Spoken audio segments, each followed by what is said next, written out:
Let us pray.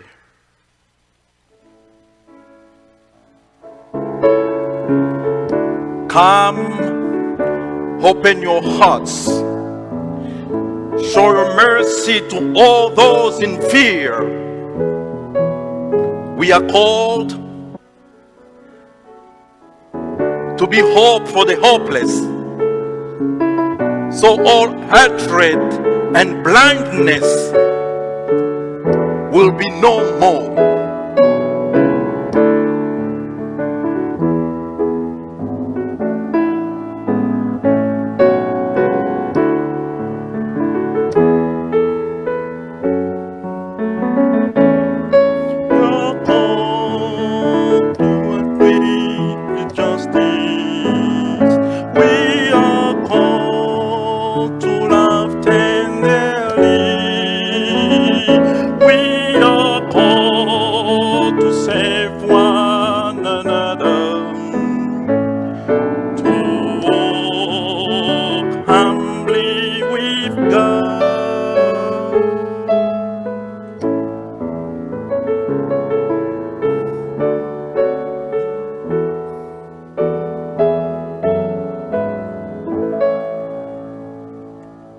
Amen.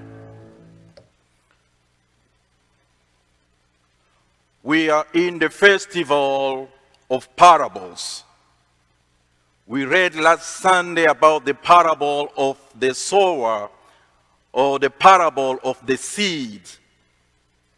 This Sunday, Christina has read for us the parable of the weed and the wheat. I remember in our 2019's VBS, our first gospel lesson was about the parable of the Good Samaritan. And in my introduction to the Bible studies of that particular day, I asked our young people, what is a parable? But I didn't get any response. Then I went further in asking them if they know some of the parables that we have in the Bible. Still, I didn't get any response, and I believe it was because I was still new. I think that was my first or second week here at Trinity. And it was my first time to interact with our young people, so they were kind of trying to figure out who I was. But this morning, trust me, I'm not going to ask you what is a parable. Or I'm not going to ask you how many parables from the Bible you know. But my question this morning is why Jesus had to speak in parable. You are free to use the comment on Facebook and type your answers if you want to. Why parables? Why Jesus has to use parables? Parables are intentional sayings used to call for people's attention. Parables are not meant to pat us on our back and say, well done, but they are there to challenge the way we look at other people and the way we look at what is going on around us and within us. Jesus used parables to speak out against the status quo, to speak out against our ways of thinking about God. Parables are intended to reshape and shift our individual or group's response to structural habits. And Michael Green went far by saying, parables are a way of doing protest against our ways of thinking, against our traditional ways of experiencing and obeying God. But what do you say about parable? Why parables? And not only why parable, but why Jesus had to use weed and wheat. And so Jesus, in his intentional ministry, uses the parable of the weed and the wheat. The choice of weed and wheat is an intentional choice. And the kind of weed they describe in our text of this morning, while growing, it looks like wheat. There are strong similarities between those two plants, even though one produces food that we can nourish our body and the other one is poisonous. But there are similarities between those two. And last Thursday in our lecture divina, the group came to the realization that we have those two seeds in us. We have wheat and weed in us. Those two plants are in us. And so Philip talks about Mr. Rogers. Philip says Mr. Rogers is one of his favorite theologians. He says Mr. Rogers used to say, have you ever noticed that the same very people who are bad sometimes are the same very people who can be good some other times? Weed and weed. Look at the image on the screen and tell me which one is wheat and which one is weed for you. Phillips continues by saying, it's like a story of two wolves, which goes like this. And an old Cherokee once told his grandson about a fight that was going on inside of him. He said it was between two wolves. One was bad seed, which represent anger, envy, greed, arrogance, gossip, resentment, and false pride. The other one was good seed, which represent joy, peace, hope, serenity, humility, kindness, generosity, truth, compassion, and faith. Then the grandson took a minute and then asked his grandfather, so tell me, grandfather, which wolf do you think will win the battle that you have inside you? The old Cherokee replied, the one I feed. The one I pay more attention to will win. The one I feed between the seed of weed and the seed of wheat win. The choice of weed and wheat from Jesus was intentional, and without paying attention, it might be difficult to differentiate the plant of weed from wheat. Attention is needed to notice that we have both of those in our hearts or in our farm. So Jesus is calling us to be extraordinary disciples.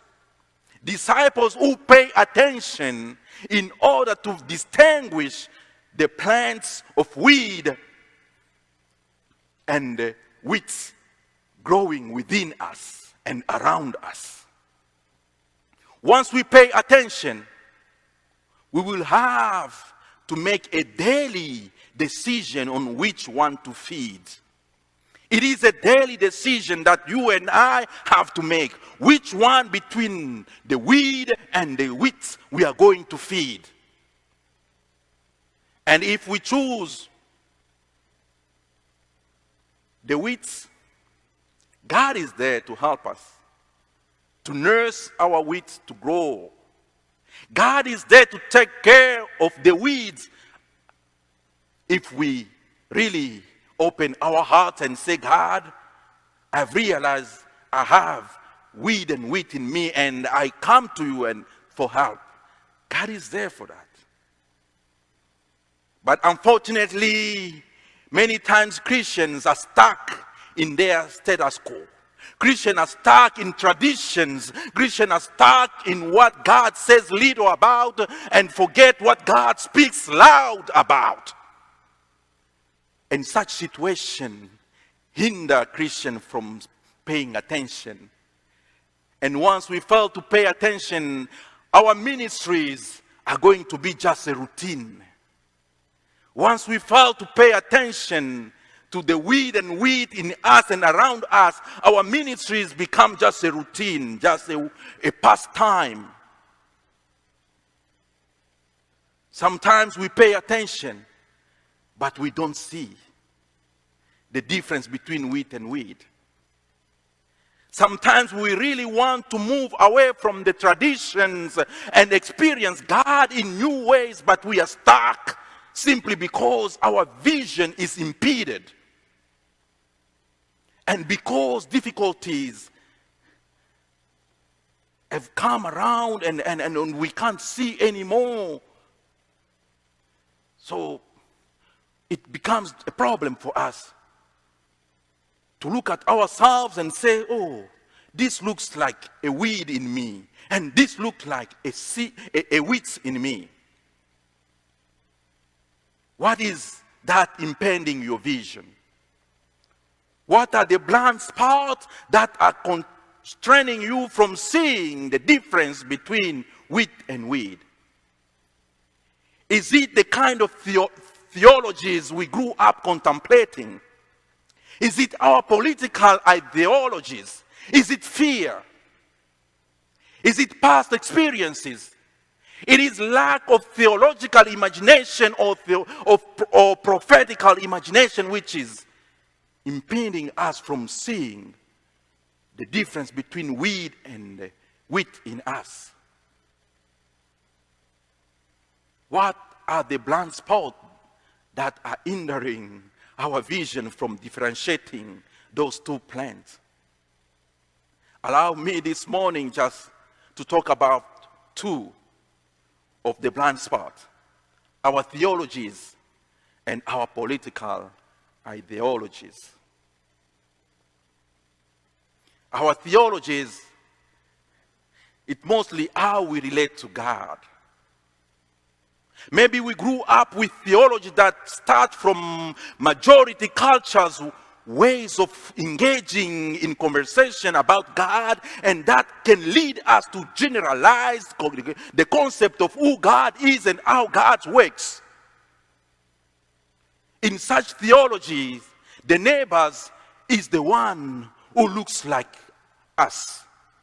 In such theology, the neighbor is the one who thinks like us. In such theology, the neighbor is the one who agrees with us even on things that are difficult for them just to agree with us. But if they do agree, they are our neighbor. In such theology, the neighbor is the one who has the same experience of life as our own experience. Anything else, we can't see. Theologies that start from majority cultures to the general concept of who God is. I remember a conversation with a friend who was once married to someone of color, and they had a very beautiful baby of a mixed race. Whenever in public, some people used to make offensive comments to her and say, how come a white lady like you have a baby who doesn't look white? Every time she talks to a mother about what is happening to her, the mother will say, nowadays people can't behave like that. It's just your own imagination. It's just something that is in your mind. No one is saying that to you. Or no one is treating my granddaughter that way. The mother to my friend was caught in that theology of generalizing things. Since she did accept a granddaughter and love a granddaughter, she believes that everyone else out there will do the same. Everyone out there will not have a problem with race. She was blinded by the kind of theologies that only talk to our own experiences. And that is why nowadays, when you hear people saying, Black life matters, people look at you and say, no, all life matters.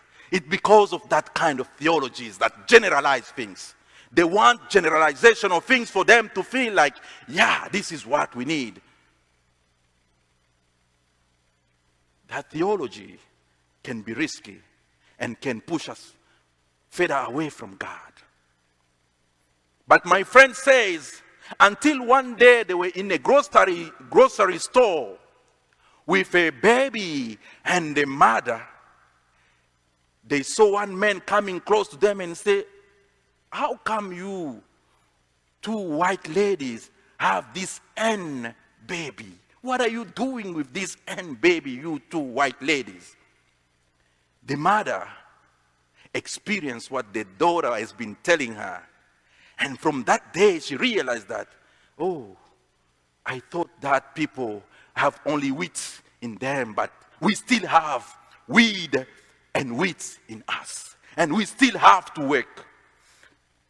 And the theology started changing that day. A theology was no longer a theology of generalizing things. It started changing. She started working on the wheat and the weed in herself, and so that the people around her could see theologies that are transformative should have the ability to touch people from the margin in our community. Theologies that are always reminding us that we are not God. We have those two seeds in us, are transformative theologies. Theologies which challenges us to open our hearts so that God can take care of the weed and the wheat in us, are transformative theologies. Theologies that lead us to pay attention to both the weed and the wheat in us are transformative theologies. Do we identify ourselves with such theologies? Or we come from a place of theology that generalizes things? What kind of theology do you identify yourself with? Because generalized theology, they have as foundation privileges. They have as foundation privileges, and whatever is contrary to those privileges is wicked. That is why last week I heard people on Facebook saying Black theology movement, a Black Lives Matter movement is antichrist. They are saying it's contrary to the belief of Jesus. Why? Because Black Lives Matter is against those privileges that some people want to protect. What kind of theologies are you contemplating? The next blind spot is political ideology. In America, I've realized that almost everything is politicized. We are talking about the pandemic of COVID-19, but it's still politicized. We don't let science lead us in something that science could take the lead, but science is no more to be seen. It's politics, politics, politics. People are dying, we are continuing with politics. Even when it comes to mask, I hear people are saying, when you put on the mask, God will punish you. Where is God in that? We politicize everything, and when we politicize everything, we don't pay attention to the weed and the seed. And sometimes when we politicize everything, we even become the defenders of God. We become the defenders of God by seeing what could be the weed and the seed in other people. We start judging people. We start telling God that this one is seed, this one is wheat, this one is weed. Does God really need us to defend him? Does really God need that from us?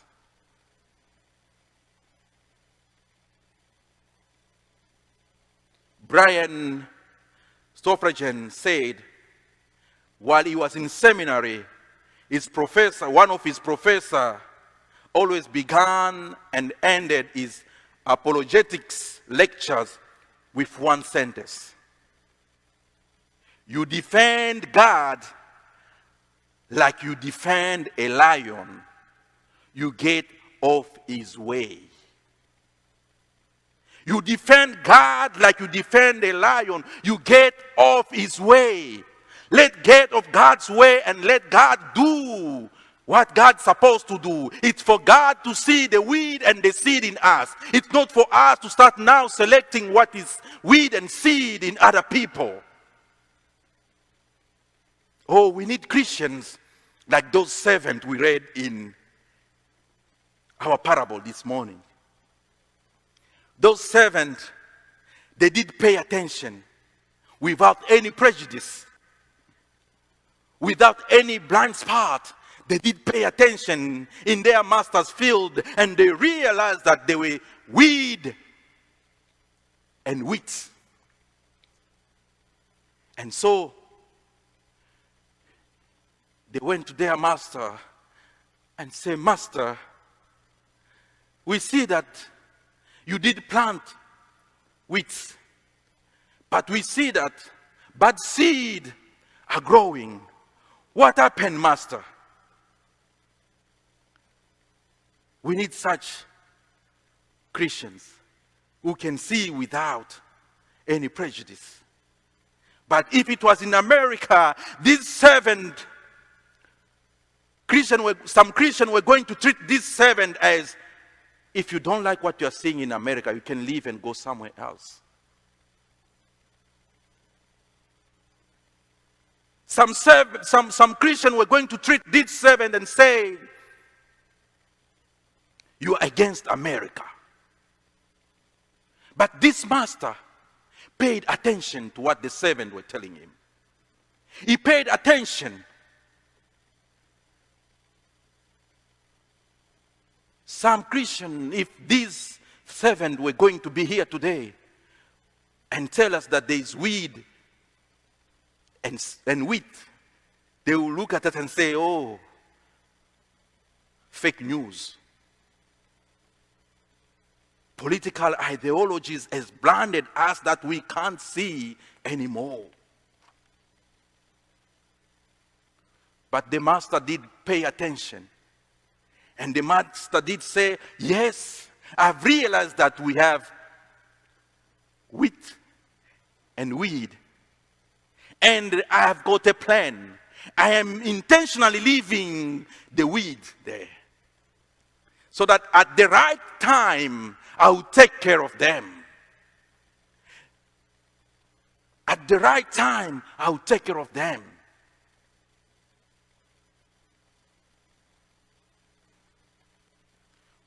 Christians are called to pay attention.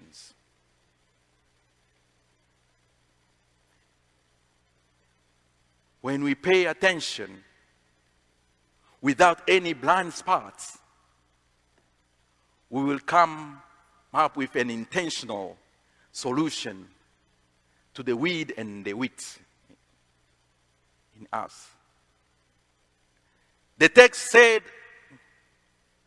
the person or the enemy went at night and planted the bad seed. But nowadays in the world, people don't wait at night for them to plant bad seed. They do it in the daylight.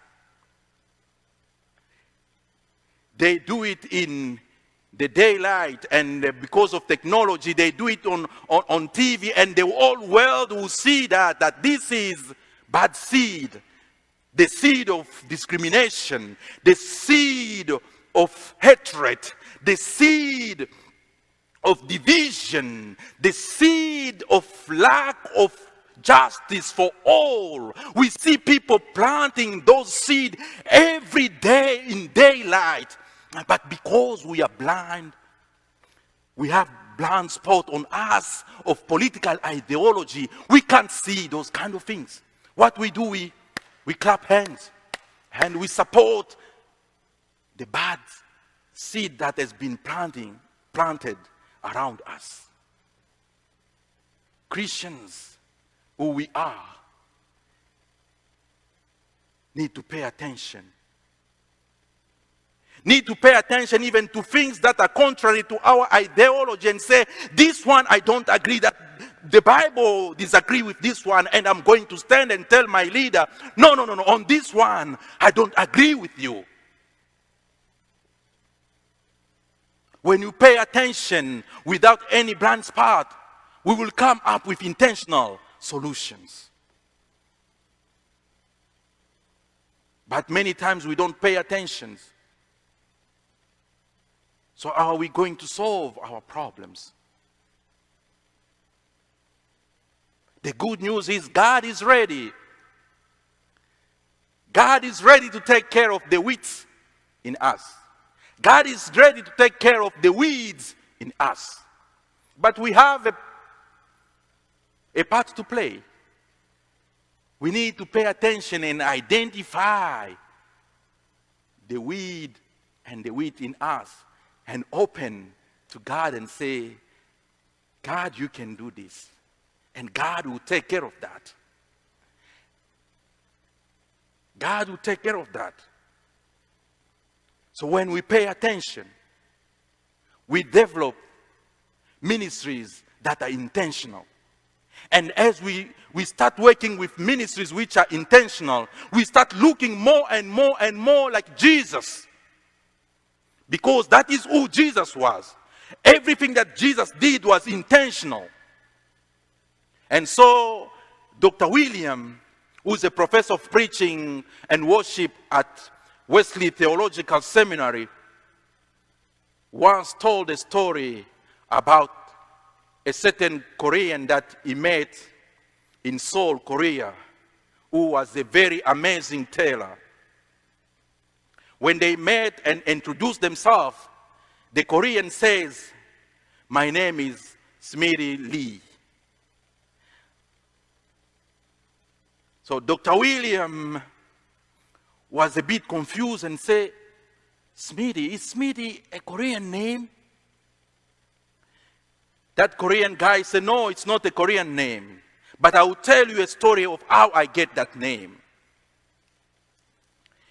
During the Korean War, there was a brave American soldier from Virginia by the name of Smitty Ransom.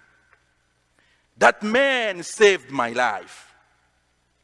So I decided, since this man has saved my life, I'm going to take his name. So you saved my life and I take your name.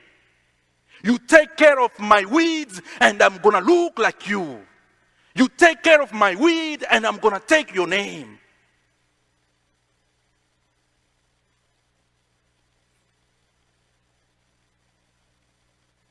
Jesus is ready